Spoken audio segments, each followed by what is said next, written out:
సర్వశక్తిమంతుడవు సర్వోన్నతుడు అయిన మా ప్రియ పరలోకపు తండ్రి, మీ ఘనమైన శ్రేష్టమైన నామాన్ని బట్టి వేలాది వందనాలు చెల్లిస్తూ ఉన్నాం. చాలా కాలం తర్వాత మరలా కీర్తన గ్రంథ ధ్యానాంశాలు ప్రతిదినం ధ్యానించడానికి ఇచ్చిన మహాకృపను బట్టి మీకు వందనాలు. వాక్యం వింటున్న మా శ్రోతలందరినీ దీవించండి, బలపరచండి, ఆశీర్వదించండి. ముఖ్యంగా మే 3వ తారీఖు నీట్ ఎగ్జామ్ రాయబోతున్న బిడ్డలందరిని బట్టి ప్రార్థిస్తున్నాం. ఈ జ్ఞానము కాపుదలిచ్చి నడిపించమని, మంచి కాలేజీలో బిడ్డలకు సీటు అనుగ్రహించమని, అనారోగ్యంగా ఉన్న బిడ్డలకు ఆరోగ్యము దయచేయమని, విదేశాల్లో ఉన్న బిడ్డలను దర్శించి బలపరచమని, శ్రేష్టమైన కృపల బిడ్డలందరినీ వర్ధిల్లింపచేయమని, ఈరోజు రేపు జరుగుతున్న ధర్మవరం క్రైస్తవ యవన బిడ్డలు ఏర్పాటు చేస్తున్న మీటింగ్స్లో మీరే సమస్తమును ఆధిపత్యం వహించి మీ నామానికి మహిమ తెచ్చుకోమని యేసయ్య పరిశుద్ధ నామంలో అడిగి వేడి ప్రార్థిస్తున్నాము తండ్రి, ఆమెన్. అందరికీ వందనాలండి. ఎలా ఉన్నారు? అందరూ బాగున్నారా? చాలా కాలం తర్వాత మరలా ఈ కీర్తన గ్రంథ ధ్యానాంశాలు కొనసాగించడానికి దేవుడిచ్చిన మహాకృపను బట్టి దేవునికే స్తోత్రాలు చెల్లిస్తూ ఉన్నాం. ఈ రోజు నుండి మరి వేసవికాల సెలవులు కనుక మరలా వాక్యం మనం ధ్యానించుకోవడానికి దేవుడిచ్చిన కృపను బట్టి దేవునికి మహిమ. 35వ కీర్తన 23వ చరణం వరకు మనం ధ్యానం చేసామండి. 35వ కీర్తన 24వ చరణం ఈరోజు ధ్యానం చేద్దాం. 35, 24 కీర్తనలు. యెహోవా నా దేవా, నీ నీతిని బట్టి నాకు న్యాయము తీర్చుము, నన్ను బట్టి వారు సంతోషింపకుందురుగాక. కీర్తనకారుడు మాట్లాడుతున్న మాట, నీ నీతిని బట్టి నాకు న్యాయము తీర్చుము. ఆయన నీతిమంతుడు, ఆయన నీతిని కలిగినవాడు. యెహోవా నా దేవా అంటున్నాడు. దావీదు యొక్క దేవుడైన యెహోవా నీతిమంతుడు, ఆ నీతిని బట్టే నాకు న్యాయము తీర్చుము అంటున్నాడు. ఎప్పుడైతే ఆయన నీతిని బట్టి న్యాయం తీరుస్తారో, ఆయన ఖచ్చితత్వాన్ని, ఆయన నీతిమత్వాన్ని, ఆయన పరిశుద్ధ తత్వాన్ని ఎరిగిన వారుగా మరి దేవుడు న్యాయం తీర్చేవాడుగా ఉన్నాడనే విషయం మనకి అర్థమవుతూ ఉంది. ఇదే కీర్తనలో 48:10 చూస్తే అండి, దేవా నీ నామము ఎంత గొప్పదో, నీ కీర్తియు భూదిగంతముల వరకు అంత గొప్పది. నీ కుడి చెయ్యి నీతితో నిండి ఉన్నది. ఆయన కుడి చెయ్యి నీతితో నిండి ఉన్నది అంటున్నాడు. కీర్తనలు 97:2 అండి. మేఘాంధకారములు ఆయన చుట్టూ నుండును, నీతి న్యాయములు ఆయన సింహాసనమునకు ఆధారము. ఆయన సింహాసనానికి ఆధారం నీతి న్యాయమే. అలాగే 119, 137 కీర్తన 119, 137, 138 అండి.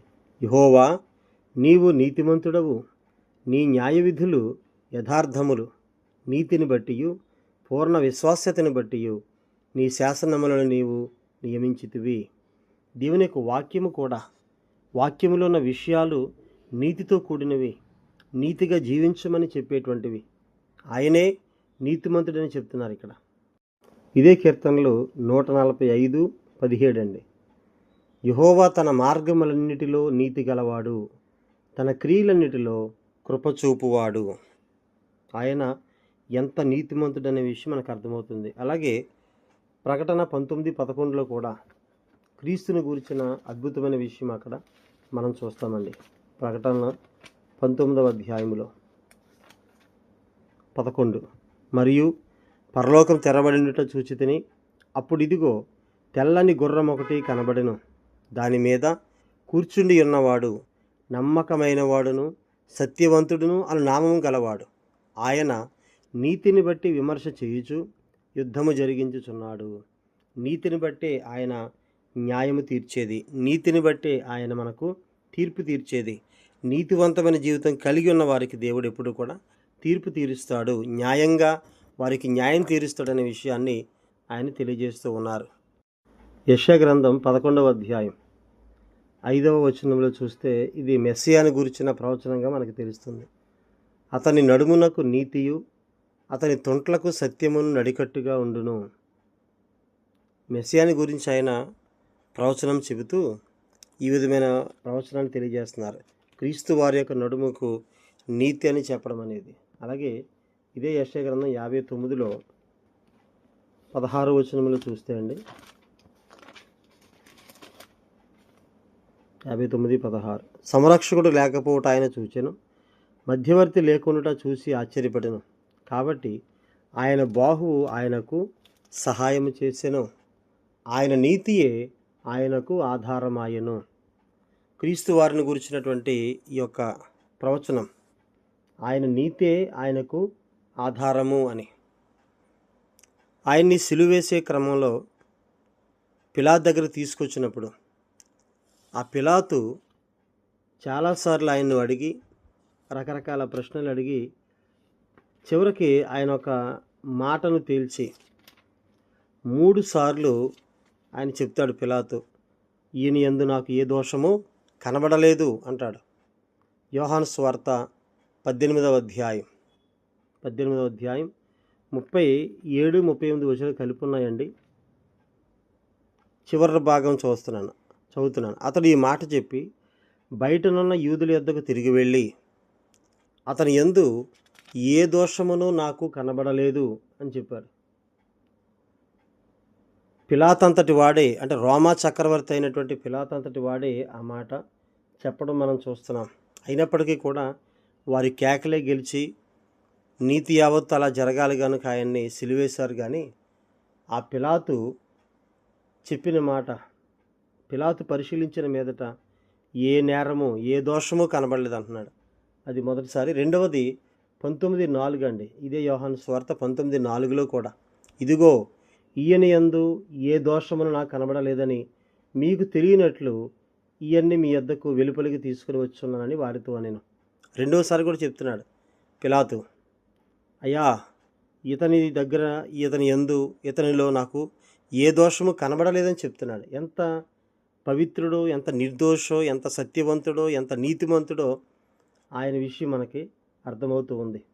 అలాగే మరలా 6వ వచనంలో కూడా చెప్తున్నాడు, ప్రధాన యాజకులు బంటోతులు ఆయన చూసి సిలువేయమని కేకలేస్తూ ఉంటే పిలాతు అంటున్నాడు, ఆయన యందు నాకు ఏ దోషమును కనబడలేదు కనుక మీరే ఆయన తీసుకుని పోయి సిలువేయడి. నాకు ఏ దోషం కనపడలేదు, నేను ఎలా శిక్షిస్తాను ఆయన్ని? 3వసారి కూడా పిలాతు చెబుతున్నాడు. అయినప్పటికీ వాళ్ళ కేకలే గెలిచాయి, వాళ్ళే తీసుకెళ్ళి ఆయన్ని సిలువేసినట్టుగా మనం చూస్తున్నాం. అలాగే సిలువేసే క్రమంలో ఆ సిలువ పైన పిలాతు రాయించిన విషయం కూడా అక్కడ మనం చూస్తాం. 19:19 యోహాను సువార్తలో, మరియు పిలాతు యూదుల రాజైన నజరేయుడగు యేసు అను పై విలాసము వ్రాయించి సిలువ మీద పెట్టించెను. యేసు సిలువేయబడిన స్థలము పట్టణానికి సమీపం ఉండేను కనుక అది హిబ్రీ గ్రీకు రోమ భాషలో రాయబడింది. అలా రాయబడింది. యూదులు అనేకులు దాన్ని చదివారు. 21లో అండి, 19:21, నేను యూదుల రాజని వాడు చెప్పినట్టు రాయము కానీ యూదుల రాజని నువ్వెలా డిసైడ్ చేస్తావు, నువ్వెలాగ రాస్తావని యూదులు ప్రధానులందరూ అడుగుతారు పిలాతుని. అప్పుడు పిలాతు అంటాడు 22లో, నేను రాసినది ఏదో రాశాను, దాన్ని ఇంకా చెరపను అంటాడు. అంటే పిలాతుకి అర్థమైంది ఆయన దేవుడని, పిలాతుకి అర్థమైంది ఆయన రాజు అని, పిలాతుకి అర్థమైంది ఆయన మెస్సియా అని. అందుకే 3 సార్లు కూడా డిక్లేర్ చేస్తాడు, అతని యందు నాకు ఏ దోషము కనబడలేదని. కానీ ఆయన సిలువేయబడాలనే ప్రవచనానుసారంగా దేవుడు తన సంకల్పం చొప్పున తన కుమారుని పంపించిన విధంగా యేసుక్రీస్తు వారు సిలువలో మరణించారు. అంత మాత్రమే కాదు, ఆయన యందు ఏ దోషము కనబడలేదు, ఆయన యూదుల రాజు అనే విషయం అక్కడ మనకు అర్థమవుతుంది. కాబట్టి ఆయన నీతిమంతుడు గనుక, ఆయన పరిశుద్ధుడు గనుక, అదే నీతిమత్వం, అదే పరిశుద్ధ తత్వం మనకు కూడా ఉండాలి, మనం కూడా అలా ఉండాలి అని ఆయన మనకి మాదిరిగా అనేక విషయాలు చెబుతూ ఆయన వెళ్ళినట్టుగా మనం చూస్తున్నాం. పేతురు మొదటి పత్రికలో కూడా ఆ మాట చెబుతారు ఆయన. పేతురు మొదటి పత్రిక 1వ అధ్యాయం 14-16 వచనాలు, నేను పరిశుద్ధుడై ఉన్నాను గనుక మీరును పరిశుద్ధులైనడని వ్రాయబడి ఉన్నది. కాగా మీరు విధేయులకు పిల్లలై మీ పూర్వపు అజ్ఞాన దశలో మీకుండిన ఆశలను అనుసరించి ప్రవర్తింపక, మిమ్మును పిలిచిన వాడు పరిశుద్ధుడై ఉన్న ప్రకారము మీరును సమస్త ప్రవర్తన యందు పరిశుద్ధులై ఉండుడి. ఆయన నీతి మనకు ఆధారం, ఆయన పరిశుద్ధత మనం కూడా పరిశుద్ధతగా ఉండడానికి మనకు మాదిరి. అలాంటి క్రీస్తుని మనం కలిగి ఉన్నాం, అలాంటి నీతిమంతుని కలిగి ఉన్నాం. మనం కూడా అలాంటి నీతిమంతమైనటువంటి జీవితాన్ని జీవిస్తూ నీతిమంతులుగా దేవుని రాజ్యాన్ని కొనిపోబడదాం. దేవుడు తన మాటలు దీవించును గాక. ఆమేన్.